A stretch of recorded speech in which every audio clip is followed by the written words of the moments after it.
하겠습니다.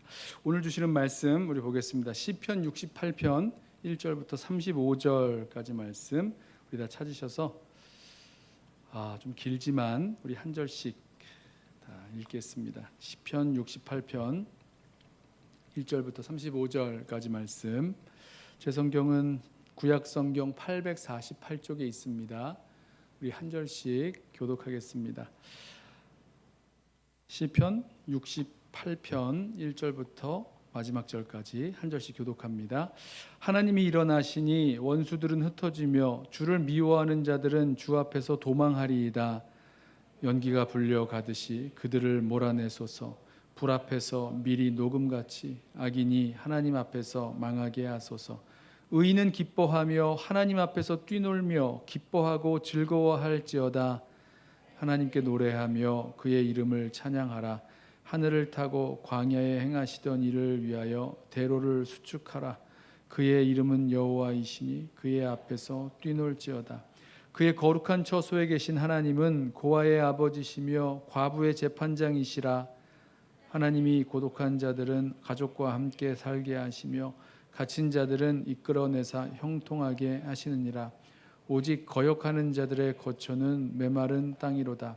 하나님이여 주의 백성 앞에서 앞서 나가사 광야에서 행진하셨을 때에 땅이 진동하며 하늘이 하나님 앞에서 떨어지며 저 시내산도 하나님 곧 이스라엘의 하나님 앞에서 진동하였나이다. 하나님이여 주께서 흡족한 비를 보내사 주의 기업이 곤핍할 때에 주께서 그것을 견고하게 하셨고 주의 회중을 그 가운데에 살게 하셨나이다. 하나님이여 주께서 가난한 자를 위하여 주의 은택을 준비하셨나이다.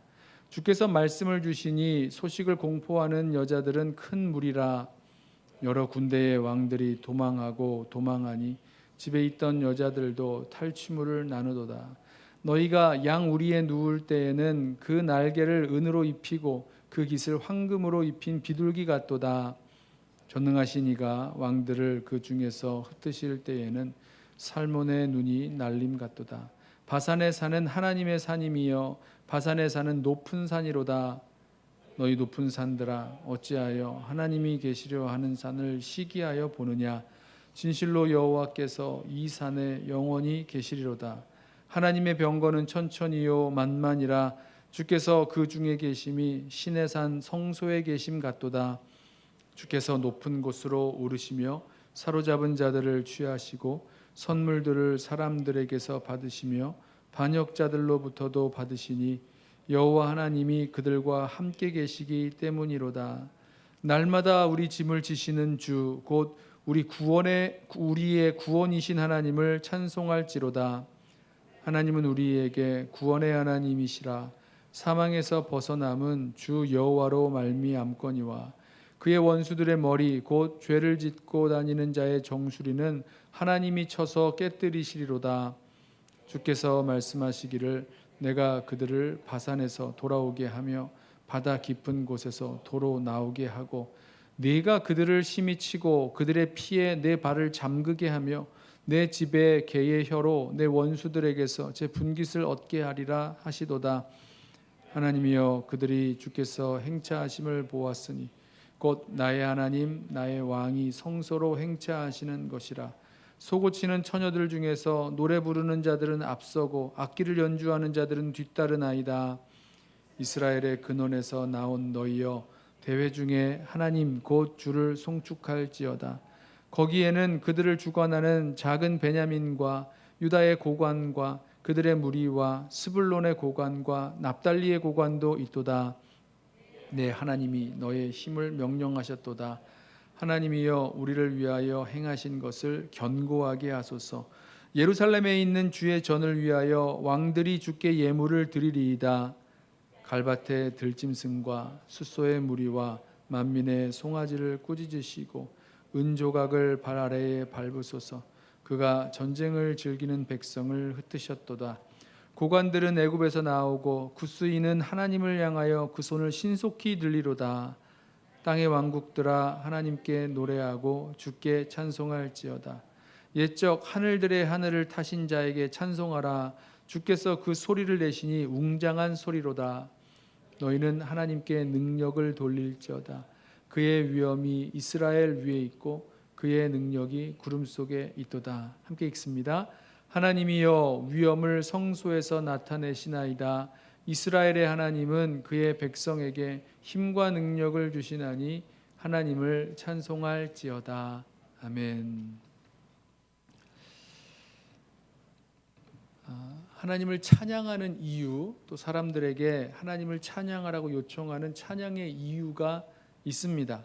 아무런 이유 없이 그냥 하나님을 찬양하고 또 하나님을 찬양하라고 요청하는 거, 아무런 이유 없이 찬양한다는 것은 잘 생각해 보면 뭔가 앞뒤가 맞지 않는 이상한 일일 것입니다. 여러분, 지난 한 주간 동안 저와 여러분에게는 이 하나님을 찬양할 그런 분명한 이유가 있으셨습니까? 네, 그게 있어야 우리의 찬양이 진정한 찬양이 되지 않겠어요? 하나님을 찬양하라, 아니면 하나님을 찬양합시다. 세상 사람들에게 찬양을 요청할 때, 아니면 자신에게 내 영혼아 하나님을 찬양하라 라고 할 때 도대체 어떤 찬양의 이유를 가지고 하나님을 찬양하라고 요청하는 거냐는 거죠.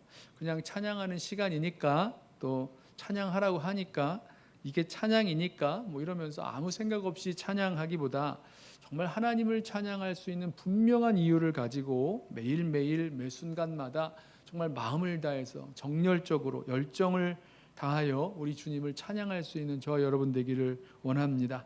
시편 68편은요, 다윗의 시, 인도자를 따라 부르는 노래라고 알려졌는데, 이 다윗은 자신의 인생 가운데 자신의 삶 속에서 하나님을 찬양할 이유, 하나님의 백성에게 하나님을 찬양하라고 요청하는 그런 분명한 이유가 있는 사람이었어요. 시편 68편 중에서 가장 많이 알려진 구절이 이 19절 말씀 같은데요. 19절 보면 이렇게 말씀합니다. 날마다 우리 짐을 지시는 주, 곧 우리의 구원이신 하나님을 찬송할지로다.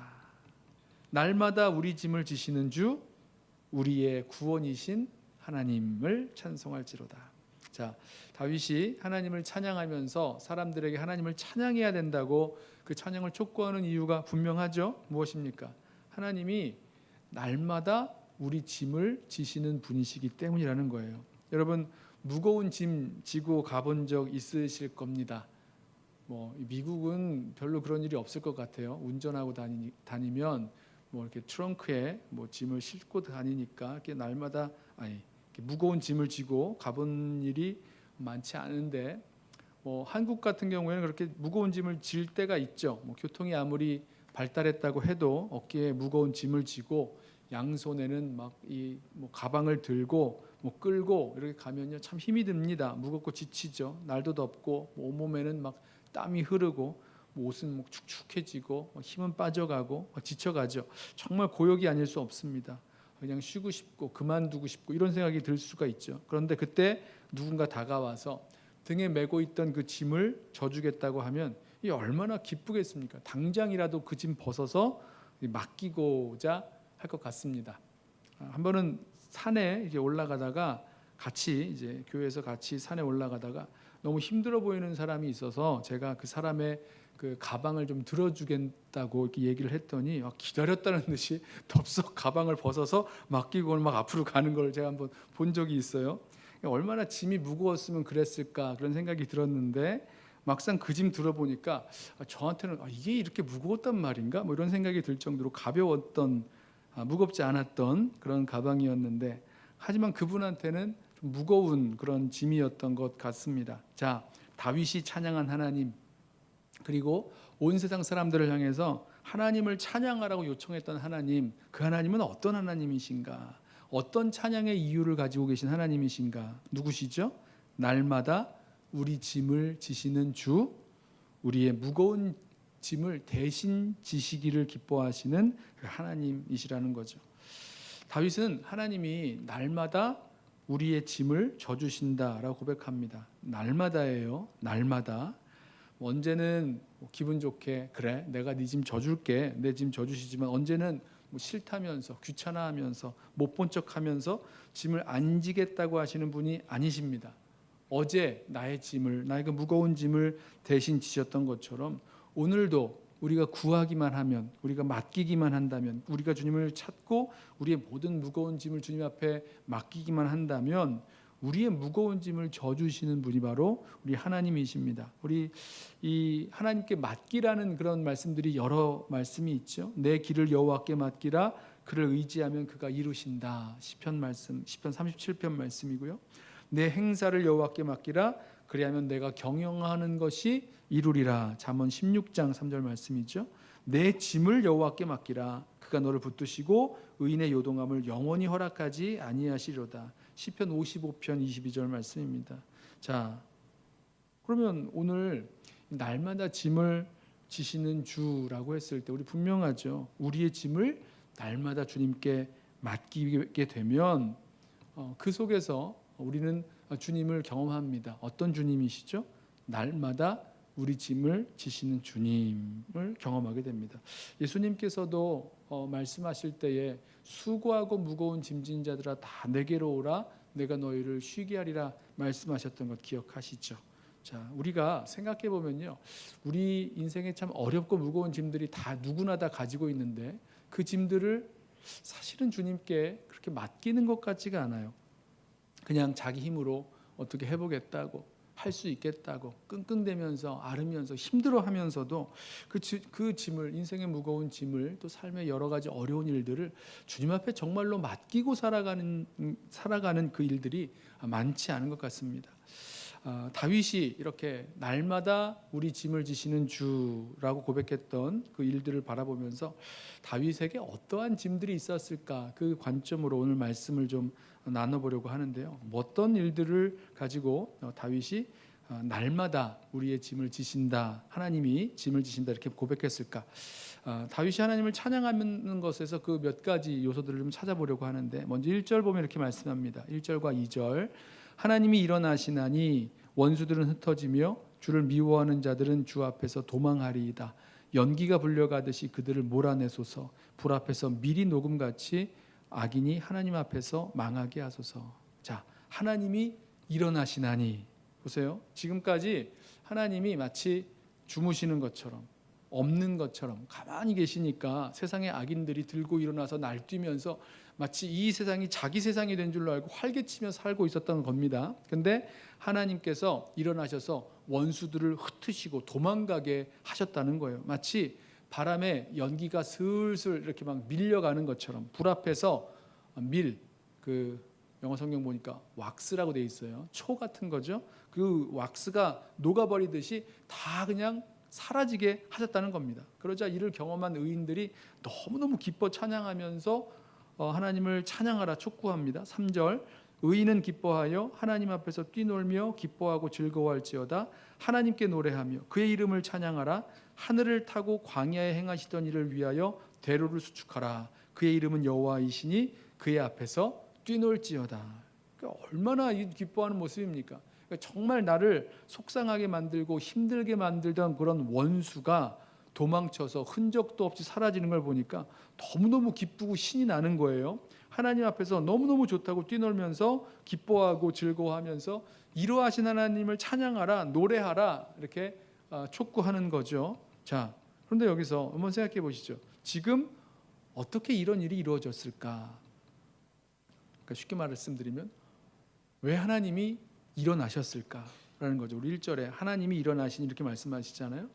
자, 어떤 일이 벌어졌는 걸까? 저는요, 그 시작이 날마다 우리 짐을 지시는 그 주님께, 그 내가 경험하고 있는 나의 그 날마다의 짐, 원수라고 이름을 붙여볼게요. 그 원수라는 짐을 주님께 맡겼기 때문이라고 생각을 합니다. 그러니까 그동안 내가 어떻게 좀 해보겠다고, 이겨보겠다고, 참아보겠다고, 풀어보겠다고, 원수와의 관계에 있어서 뭐 이렇게 해보겠다고 끙끙대고 있다가 하나님이라고, 그동안 참 좋으신 하나님이라고 이야기를 하면서도 한 번도 주님께 나의 짐을 전적으로 맡겨본 적이 없었는데, 이제 주님께 그 원수라는 그 무거운 짐을 맡겼더니 그때 주님께서 일어나시는 거죠. 주님이 일하시는 거죠. 주님께서 번쩍 내 모든 짐을 이렇게 들어 맡으시는 거라는 겁니다. 우리 찬양 아시죠? 내 모든 시험 무거운 짐을 주 예수 앞에 아뢰이면, 거기서 시작되는 겁니다.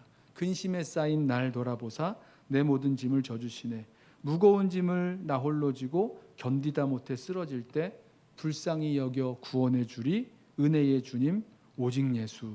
언제 이 우리의 짐을 져주시는 일이 시작됩니까? 주님 앞에 맡기면.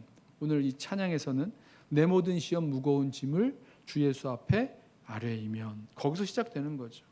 매일매일 무겁게 누르고 있는 나의 짐, 그거 주님께 맡기자는 거예요. 그럼 주님께서, 그 다음엔 주님이 어떻게 하시는 거죠. 주님께서 내 모든 짐을 져주시고 그 짐을 어떻게 하시는 분이십니다. 진짜로 주님 앞에 맡기면, 그래, 주님께 맡기면 주님이 어떻게든지 뭔가를 해주시겠지라고 믿고 맡기면 거기에서부터 진정한 위로와 자유와 능력을 경험하게 되실 겁니다. 자, 다윗이 주님께 맡겼던 짐, 제일 먼저 원수 혹은 주님을 미워하는 자들이었다면, 이어지는 말씀을 보면 작고 힘없는 나의 모습, 또 자신의 돌이킬 수 없는 형편, 이런 것들이 나옵니다. 5절과 6절 말씀 보실까요? 그의 거룩한 처소에 계신 하나님은 고아의 아버지시며 과부의 재판장이시라. 하나님이 고독한 자들은 가족과 함께 살게 하시며 갇힌 자들은 이끌어내사 형통하게 하시느니라. 오직 거역하는 자들의 거처는 메마른 땅이로다. 하나님이 누구십니까? 하나님은 고아의 아버지, 과부의 재판장 되시고 고독한 자들, 갇힌 자들을 돌보시는 하나님이세요. 오직 주님을 거역하는 자들을 심판하시는 거죠. 자, 고아와 과부는 자신을 돌봐줄 사람이 없는 사람입니다. 우리 흔히 이제 고아를 표현할 때 천의 고아라는 표현을 하잖아요. 부모가 없으니까 하늘 아래 이 아이를 보호해주고 돌봐줄 사람이 아무도 없는 겁니다. 혼자라는 거예요. 그런데 하나님이 이 아이의, 이 고아의 아버지가 되어주십니다. 과부도 마찬가지로 보호해주고 돌보아줄 남편이 없는 사람입니다. 지금 시대와는 좀 상황이 다르죠. 지금 시대에서는 상상할 수 없을 만큼 고대 근동에서의 사회 경제적인 약자의 대표가 바로 이 과부이라는 거죠. 하나님이 이 힘없고 연약한 이 과부의 재판장이 되어 주십니다. 힘없어서 억울했던 일, 아무도 나를 챙겨주지 않아서 억울했던 일, 그것을 이렇게 풀어주시는 분이시라는 거예요. 든든한 백이 되시는 그런 분이 우리 하나님이시라는 거죠. 고독한 자, 갇힌 자 다 마찬가지로 하나님께서 이들의 연약함, 이들의 외로움, 이들의 괴로움 다 돌보아 주십니다. 언제요? 이것도 언제입니까? 하나님을 찾아가서 자신의 연약함과 괴로움과 그 모든 것을 다 앓으면서 그 짐을 하나님께 맡길 때, 그때 하나님이 이 모든 일들을, 이 모든 짐을 맡아주신다는 겁니다. 자, 이때 다윗이 그리고 이스라엘이 날마다 지고 갔던 그 짐, 그러니까 아무도 도울 사람이 없는 나의 그런 연약함, 괴로움, 또 외로움, 이런 것들이었겠죠. 자, 계속해서 다윗은 이제 날마다 우리를 짓누르는 그런 무거운 짐들, 그리고 그 짐들을 지시는 주님을 찬양합니다. 7절 볼까요? 하나님이여 주의 백성 앞에서 앞서 나가사 광야에서 행진하셨을 때에 땅이 진동하며 하늘이 하나님 앞에서 떨어지며 저 신의 산도 하나님 곧 이스라엘의 하나님 앞에서 진동하였나이다. 자, 여기 보면 광야가 나오는데요. 매일 광야를 걸어야 했던 이스라엘. 자, 하나님께서 매일 광야를 걸어야 했던 이스라엘 앞서 나가셔서 이스라엘을 인도하시는 분이십니다. 이스라엘 백성을 두렵게만 만들었던, 이제 신명기 같은 말씀 읽어보면 크고 두려운 광야 이렇게 표현하죠. 이스라엘 백성들을 두렵게 만들던 광야. 근데 하나님께서 먼저 나가셔서 구름 기둥과 불 기둥으로 인도해 주시고 지켜주시고 만나와 메추라기로 먹여주시고 반석에서 물을 내어 마시게 하시고 그 의복과 신발이 헤어지지 않게 하시고, 뭐냐면 이 광야에서 너무너무 두렵고 무서운 광야 같은 이 세상 걸어가는 데에 주님께서 먼저 앞서 나가셔서 광야에서 이스라엘을 이끌어 주셨다는 겁니다. 매일매일 걸어야 했던 그 두려운 광야라는 짐, 그 짐을 주님께서 대신 져주시는 거죠. 9절도 보세요. 하나님이여 주께서 흡족한 비를 보내사 주의 기업이 곰핍할 때에 주께서 그것을 견고하게 하셨고 주의 회중을 그 가운데에 살게 하셨나이다. 하나님이여 주께서 가난한 자를 위하여 주의 은택을 준비하셨나이다. 자, 이번에 이 이스라엘 백성들이 또 만나게 된 그 무거운 짐, 매일 져야 했던 무거운 짐은 무엇일까? 자, 이스라엘 백성이 가나안 땅에 들어가서 물이 부족해서 하늘만 쳐다보게 되었을 때, 아시죠? 이 애굽 땅은 그 물을 이렇게 발로 밟으면 물이 이렇게 그 수로를 타고 들어와서 그걸 가지고 농사를 짓지만, 가나안 땅은 그렇지 않죠. 하늘에서 내리는 비가 있어야지만, 우리 성경 표현대로 이른 비와 늦은 비, 또 하늘에서 내리는 비를 가지고 그게 있어야 식물도 자라고 곡식을 농사를 짓고 이렇게 할 수 있는 데예요. 그런데 가나안 땅에 들어가 보니까 물이 부족해서 하늘만 쳐다보게 되었을 때, 그때 하나님께서 비를 흡족하게 내려주셔서 식물이 말라 죽지 않고, 그래야 이 양과 소가 그 식물을 먹고 살 수 있지 않습니까? 또 곡식이 결실해서 열매 맺어야, 그것을 먹어야 또 굶어 죽는 사람 없이 그 땅에서 살 수 있게 하셨다는 거죠. 경제가 어려워지면 가장 고통받는 사람들은 가난한 사람들이잖아요. 근데 하나님께서 이 가난한 자를 잊지 않고 은혜를 베푸셨습니다. 자, 그때 이스라엘이 매일 져야 했던 짐, 애타는 가뭄과 가난이 아니었을까 생각을 해봅니다. 그 짐을 하나님께서 져주시는 거죠. 11절, 주께서 말씀을 주시니 소식을 공포하는 여자들은 큰 무리라. 여러 군데의 왕들이 도망하고 도망하니 집에 있던 여자들도 탈취물을 나누도다. 너희가 양우리에 누울 때에는 그 날개를 은으로 입히고 그 깃을 황금으로 입힌 비둘기 같도다. 전능하신 이가 왕들을 그 중에서 흩으실 때에는 살몬의 눈이 날림 같도다. 자, 이번에는 전쟁 가운데 일어난 일을 말씀합니다. 14절에서 말씀하듯이 전능하신 하나님이 이 이스라엘을 치러 온 그 왕들을 흩어버리시는데 마치 살몬의 눈이 날리듯 그냥 흩어버리셨다는 거예요. 그리고 여인들에게 말씀하셔서 이 승리의 소식을 전하게 하는데, 많은 여인들이 그 소식을 전하죠. 왕들이 도망쳤다, 군대가 다 도망쳤다 이러면서 여인들이 아주 겁없이 그 전쟁터에 나가서 전리품을 가져다가 나누었다는 거예요. 자, 이날 이스라엘이 지고 있었던 그 매일 져야 했던 짐 무엇입니까? 전쟁이라는 무시무시한 짐이었겠죠. 지면 죽는 거예요. 잃어버리면 끝장난다는 그런 전쟁이라는 무거운 짐 지고 있었을 때에 날마다 짐을 져주시는 그 주님을 만나게 되는 겁니다. 15절, 바산의 산은 하나님의 산임이요 바산의 산은 높은 산임이로다. 너희 높은 산들아 어찌하여 하나님이 계시려 하는 산을 시기하여 보느냐. 진실로 여호와께서 이 산에 영원히 계시리로다. 하나님의 병거는 천천히요 만만이라.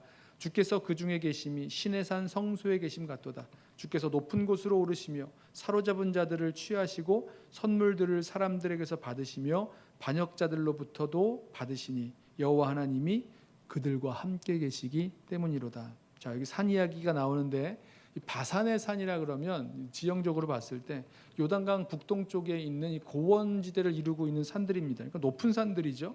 상대적으로 바산의 산들과 비교해 보면 상대적으로 예루살렘 성전이 있는 시온산은 그렇게 높은 산이 아니에요. 낮은 산이죠. 나지막한 동산처럼 보이는 그런 산입니다. 그런데 이 낮은 산 시온은 시기를 받습니다. 왜죠? 하나님이 거기 계시기 때문이라는 거예요. 하나님이 바로 거기에 임재하십니다. 산이 높고 웅장하고 멋있어서가 아니라 하나님이 거기에 신의 산 성소에 계시기 때문이고 그들과 함께 계시기 때문에 바로 거기에서 다스리시며 높임을 받으시고 찬양을 받으십니다. 거기 계신다는 거예요. 그들과 함께 계신다는 겁니다. 이것이 하나님을 찬양하는 이유죠. 그리고 나서 이어지는 찬양이 19절과 20절 찬양입니다. 날마다 우리 짐을 지시는 주. 자, 우리와 함께 하시면서 그곳에 임재하시고 함께 하시면서 날마다 우리 짐을 지시는 주, 곧 우리의 구원의 구원이신 하나님을 찬송할지로다. 하나님은 우리에게 구원의 하나님이시라. 사망에서 벗어남은 주 여호와로 말미암거니와 그의 원수들의 머리 곧 죄를 짓고 다니는 자의 정수리는 하나님이 쳐서 깨뜨리시로다. 하나님의 구원의 그 능력을 찬양하고 있는 거죠. 여러분, 날마다 우리 짐을 지시는 주, 우리 구원의 하나님을 이렇게 찬양을 합니다. 지금까지 보아왔던 모든 사망과 그런 위협과 어려움 속에서 우리를 지키시고 건지신 구원의 하나님, 매일매일 나를 두렵게 만들던 원수의 위협에서 날마다 내 짐을 원수라는 그 짐을 져주신 하나님, 매일매일 겪어야 했던 나 자신의 연약함과 어떻게 해볼 수 없는 그런 환경과 처지 가운데에서 날마다 내 짐을 져주시는 하나님, 매일 눈 뜨면 걸어야 했던 그 광야 같은 인생길에 하루하루 날마다 내 짐을 대신 져주시는 하나님이 계셨다는 거예요. 하늘문이 언제 열릴지, 언제 비가 내릴지 알 수 없는 그런 가뭄과, 극심한 가뭄과 또 가난 가운데에서 그때에도 비를 내려주시고 가난한 자들을 돌보아 주시는, 그래서 날마다 우리의 그 짐을 져주시는 하나님, 지면 다 죽고 끝장나는 전쟁의 그런 공포와 두려움 가운데에서 날마다 우리의 그 무서움과 공포의 전쟁이라는 그 짐을 져주신 하나님. 자, 그리고 그 하나님이 우리와 함께 여기에 계시다라는 것입니다. 이 모든 위협과 어려움을 통과하면서 주님은 날마다 우리의 짐을 지시는 주님이셨어요. 그리고 우리를 건지시는 구원의 하나님이셨다는 겁니다. 그리고 이 하나님을 찬양하는 겁니다. 자, 이어지는 말씀을 보면 이 하나님께 전쟁의 두려움을 맡기니 이렇게 말씀을 하세요. 22절, 주께서 말씀하시기를 내가 그들을 바산에서 돌아오게 하며 바다 깊은 곳에서 도로 나오게 하고 네가 그들을 심히 치고 그들의 피에 내 발을 잠그게 하며 내 집에 개의 혀로 내 원수들에게서 제 분깃을 얻게 하리라 하시도다. 하나님께서 모든 원수들로 이스라엘에게 오게 하십니다. 전쟁을 하러 오는 것 같아요. 다 오게 하셔서, 근데 이제 이 싸움에서 이스라엘이 이기는데 얼마만큼 이기냐면요, 그 원수를 쳐서 그 원수들의 피에 발을 이렇게 씻어요. 조금 무섭죠. 이스라엘의 개들이 그 피를 핥아먹습니다. 뭐 이런 거예요. 좀 무시무시한데요. 전쟁에서 승리를 묘사하는 좀 과장적인 표현입니다. 아무리 전쟁에서 이겨도 어떻게 그 피에다가 발을 씻을 정도가 되겠습니까? 과장법이죠. 근데 아무튼 하나님께서 확실하게 승리하게 해주시겠다는 그런 약속이 담겨 있다는 거예요. 그리고 이제 이스라엘 지파들의 그 하나님을 찬양하는 행렬이 이어집니다. 24절부터 쭉 이어져요. 24절, 25절, 26절 이어지는데요. 그러니까 뭐 제가 읽지는 않겠습니다만 이런 얘기죠. 하나님의 행차, 하나님의 그 임재의 상징인 언약궤가 전쟁터로 나갔다가 이기고 다시 성소로 돌아올 때 노래를 부르는 자들은 앞에 서고 악기 연주자들은 뒤에 서고 그 뒤로 이스라엘의 12지파들, 뭐 베냐민 지파, 유대 지파, 북쪽의 스불론 지파, 납달리 지파까지 막 하나님을 찬양하는 행렬이 막 뒤따라가는 겁니다. 그리고 하나님께 구하기를 하나님이 우리를 위해서 행하신 그 구원의 능력을 또다시 나타내 주십시오. 이렇게 구하는 겁니다. 우리를 구원하시는 능력의 하나님, 승리의 하나님, 원수를 밟으실 그 공의의 하나님, 그리고 이 구원의 하나님은 날마다 우리 짐을 져주시는 주님이시기 때문에 오늘도 그 주님을 찬양하는 겁니다. 자, 그리고 이 찬양은 열방을 향한 찬양의 촉구로 이어지죠. 32절, 땅의 왕국들아 하나님께 노래하고 주께 찬송할지어다. 옛적 하늘들의 하늘을 타신 자에게 찬송하라. 주께서 그 소리를 내시니 웅장한 소리로다. 너희는 하나님께 능력을 돌릴지어다. 그의 위엄이 이스라엘 위에 있고 그의 능력이 구름 속에 있도다. 하나님이여 위엄을 성소에서 나타내시나이다. 이스라엘의 하나님은 그의 백성에게 힘과 능력을 주시나니 하나님을 찬송할지어다. 자, 이 열방의 백성들에게까지 하나님을 찬양하라고 송축하는 이유가 뭡니까? 촉구하는 이유가 뭡니까? 하나님은 자기 백성에게 힘과 능력을 주시는 분이기 때문이에요. 우리 아까 나눴던 것처럼 날마다 우리의 짐을 지시는 주, 그리고 그 백성에게 그 짐을 지고 갈 수 있는, 그리고 그 짐을 이겨낼 수 있는 힘과 능력을 주신다는 겁니다. 그리고요, 이스라엘뿐만 아니라 하나님을 찾아 나와서 자기의 모든 짐을 내려놓고 맡기는 모든 사람을 하나님 받아주시고 그들에게도 힘과 능력을 주시는 하나님이십니다. 그렇기 때문에 나처럼 우리처럼 하나님을 찬양해야 된다라고 촉구하고 있는 거죠. 저는 이 말씀이 저와 여러분에게 그대로 적용되는 말씀이라고 생각을 합니다. 매일매일의 삶이 무겁고 힘겹게 느껴지는 것, 여러분 예외가 없습니다. 그 누구도 마찬가지예요. 인생의 무거운 짐을 지지 않고 살아가는 사람은 없습니다. 인생의 무거운 짐을 졌다고 느끼는 것, 이게 성경적인 인생의 그런 결론이에요. 그게 모든 사람들인데, 자, 그 무거운 짐을 지고서 이 모든 일들, 이 모든 사건들, 이 무거운 짐들 어떻게 해야 될지를 모르겠습니다. 아니 알아도 이걸 어떻게 해볼 수 있는 힘이 없어요. 옆에서 이걸 도와줄 사람도 하나 없습니다. 얼마나 오랫동안 버텨야 할지, 어떻게 이것을 풀어내야 할지 생각하면 막 가슴이 답답하고 막막하고 막 그런 힘들 뿐입니다. 자, 그때 시편 68편에 하나님이 계신 거죠. 누구십니까? 날마다 우리 짐을 지시는 주님. 그 주님을 찾아가서 그 주님께 내 모든 짐을 맡겨놓고 내려놓으면 되는 거죠. 그리고 거기에서 주님을 경험합니다. 그리고 하나님을 찬양할 이유를 찾게 되는 거죠. 날마다 내 짐을 지시는 주님, 구원의 하나님 찬양하게 됩니다. 저는 이 말씀을 묵상하고 준비하면서 저 스스로에게 이런 질문을 하게 됐어요. 내가 정말 내가 무겁게 여기고 있는 짐, 뭐든지 오늘 여기 나왔던 원수 아니면 나의 연약함, 나의 어쩔 수 없는 환경들, 광야같이 느껴지는 하루하루들, 어떤 것이든지 가뭄과 가난과 전쟁 이런 것까지라도 자, 내가 무겁게 느끼는 그런 나의 짐을 정말 주님께 맡겼나? 정말 주님께 내 짐을 맡겨본 적이 있나? 아니면 여전히 이건 내 힘으로, 이만큼은 내가 내 힘으로 하겠다고 붙들고 있고 하나님께서 이 부분만 조금만, 이 부분만 좀 도와주시고 내가 이 부분은 이렇게 해보겠노라고 이러면서 내 힘으로 이 짐들을 붙들고 있는 것은 아닌가, 이런 생각을 해보게 됐어요. 여러분은 어떠세요? 정말 주님 앞에 우리의 모든 짐들을 정말로 맡겼기 때문에, 그럼 주님 맡아서 해주시는 거잖아요.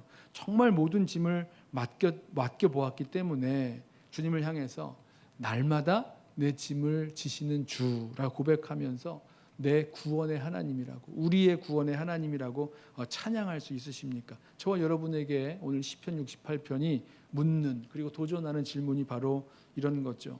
자, 저와 여러분, 우리의 짐을 져주시기를 주님은 기뻐하시고 주님은 우리에게 말씀하시기를 수고하고 무거운 짐진 자들을 다 내게로 오라, 내가 너희를 쉬게 하리라 말씀을 해주십니다. 우리 삶에 있는 모든 무거운 짐 정말 주님 앞에 맡길 수 있기를, 그래서 그것을 통해서 다윗의 고백처럼 주님 앞에 모든 짐을 맡겼을 때에 날마다 내 짐을 지시는 주님이심을 경험하고 또 그 주님을 찬양할 수 있게 되는 저 여러분 되시기를 예수님의 이름으로 부탁하며 축원합니다. 우리 함께 찬양하고